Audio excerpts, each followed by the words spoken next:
On the evening of March 29, 2026, the TD Coliseum in Hamilton, Ontario, was hosting the Juno Awards, Canada's version of the Grammys, a music awards ceremony, televised, scheduled, full of people who had shown up expecting a normal night of Canadian music industry celebration.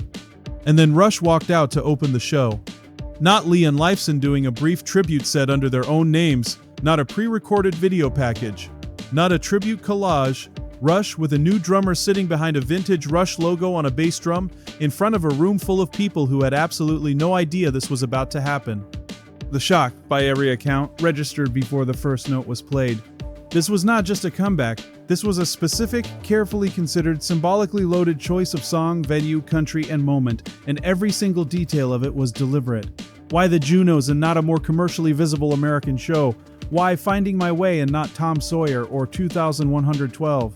Why Hamilton, Ontario, of all the cities in North America where Rush could have made this announcement? The answers to those questions tell you more about who Geddy, Lee, and Lifeson are and what this comeback actually means to them than almost anything else that has happened in this entire story. Let's go back to the beginning. The real beginning. Before we can properly understand what March 29, 2026 meant, we need to spend a moment with the silence that preceded it. Rush played their last concert as a trio on August 1, 2015 at the Forum in Los Angeles, the same venue it turns out where the 50-something tour would later open 11 years later. The R40 tour, celebrating the band's 40th anniversary, had been a career-spanning retrospective. It was, even at the time, understood by many fans to be a farewell. Peart had been struggling physically. The demands of Rush's live show, one of the most technically complex and physically punishing in rock music, had been taking their toll on a man in his early 60s. Peart stepped away from performing after R40. He never returned to a stage. In 2018, Geddy Lee and Lifeson publicly confirmed what most fans had already suspected. Rush was done. Not on hiatus. Done. The band had given everything it had to give. The chapter was closed. In January 2020, Peart passed away after a private 3.5-year battle with glioblastoma, a form of brain cancer. He was 67 years old. He had kept his illness almost entirely secret, consistent with the deeply private way he had lived his life throughout his career. The grief in the music world was immediate and profound, and whatever small fraction of Rush fans had still been holding out hope that the band might find a way forward, that Lee and Lifeson might one day return to a stage in some form, had to reckon, in January 2020, with the fact that the world they had hoped for was simply not possible anymore. For 6 years, Rush as a live band did not exist. Lee and Lifeson appeared together occasionally at tributes to Gordon Lightfoot, to Taylor Hawkins of the Foo Fighters, but always billed by their own names. Never as Rush. The name belonged to something that had ended. Until a bassist Tech went on tour with Jeff Beck and couldn't stop talking about a German drummer he'd seen. When Rush decided to make their first public appearance with Anika Nilles, they had options. Many options.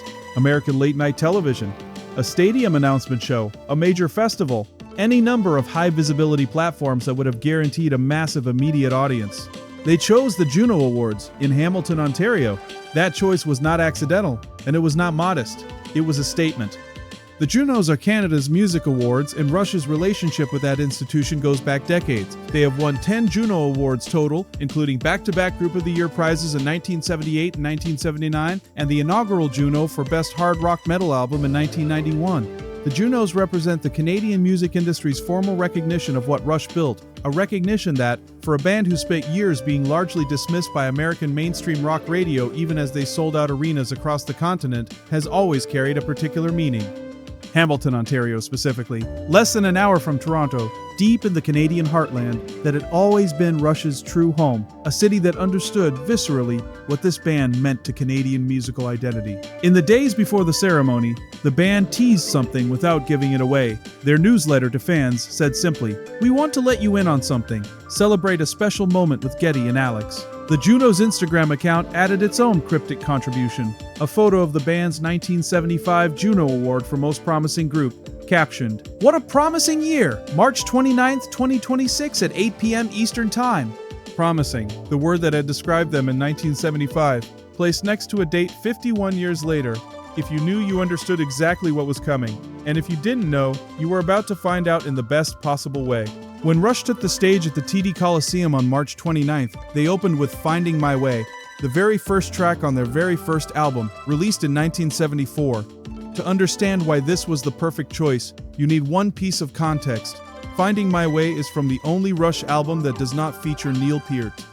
That 1974 self-titled debut was recorded with John Rutsey, Rush's original drummer, who left the band shortly after the album's release due to health issues and creative differences. Neil Peart joined immediately afterward, in time for the 1975 album Fly By Night, and played every Rush recording from that point forward until the band's end. So by opening with Finding My Way, Rush was doing something quietly brilliant.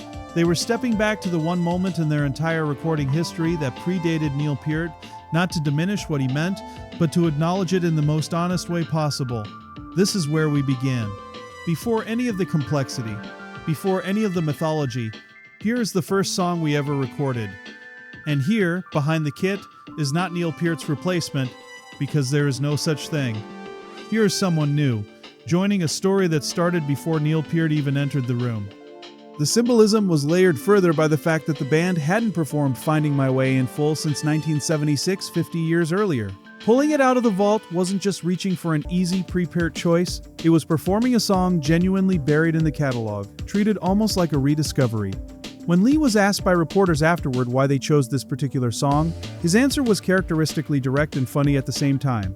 You really can't ask us what song to play. If we have to choose one song, it's almost impossible. We have so many. So we just asked management, and they said first song, first album. And then Lifeson added, deadpan, also, it's the only song we know how to play. The room laughed, but everyone in it understood the real weight underneath the joke. Anika Nilles walked out in front of a live television audience at a high-profile National Awards ceremony in Canada and sat down behind a kit bearing the vintage Rush logo on the bass drum. Behind the band, on the screens, footage played from throughout Rush's history, including footage of Neil Peart. The tribute and the comeback were not separated into different moments. They occupied the same frame. The band, on stage, playing forward, and the images behind them, acknowledging everything that had led to this moment, including the person who was no longer there. The performance itself was, by every account, exactly what it needed to be. Finding My Way is not Rush's most technically demanding drum part. Rutsey's original studio recording is driving hard rock. A confident backbeat fills that mark transitions rather than dominate them. That relative simplicity was, in a real sense, a gift. It gave Nilles room to establish herself without being immediately tested against the most complex material in the catalog. She played virtuosic fills throughout, embellishing the song's architecture rather than overwriting it. She was present without being overwhelming, authoritative without being showy. Lee, at 72 years old, was hitting the top registered notes that had defined Rush's earliest recordings. The high, almost unnaturally sustained vocal tone that became his signature. He sounded, by multiple accounts, not like a man doing his best impression of his younger self, but like a man genuinely energized by something new happening around him. And Alex Lifeson, as the set concluded, was visibly turning to watch Nilles as she played. The same impulse that Geddy Lee had described from rehearsals, not wanting to face the audience because watching her from across the stage was too much fun, was visible in real time on national television to anyone paying attention. The response in the room and online within minutes was electric. The Juno Awards performance accomplished something that months of interviews and rehearsal footage and fan speculation had not been able to fully accomplish. It made the comeback real. Not announced, not promised. Real. Visible, documented on tape, broadcast on television, already being discussed on every Rush fan forum and drumming community and rock music platform before the awards ceremony had even finished. For the drumming community in particular, a world that had been watching Nilles' involvement with a mixture of excitement and anxious scrutiny, the Juno performance was the opening argument. The analysis that followed was detailed and specific. The verse groove, the transition fills, the chorus crashes, the outro drive, serious drummers slowed down the footage, studied the hand positioning, debated the musical choices, and the consistent verdict was that she had not arrived at that kit trying to replace Neil Peart. She had arrived to serve the songs. And the distinction was audible. There was also specific observation that circulated widely in the days after the show about what was happening on those screens behind the band. Rush had chosen to display footage of Peart during a performance that was, in part, designed to introduce his successor to the world. They had not hidden him. They had not edited him out of the story. They had put him on the screen, behind the new lineup, and let both things exist at the same time. That is the choice of a band that is not pretending the loss didn't happen.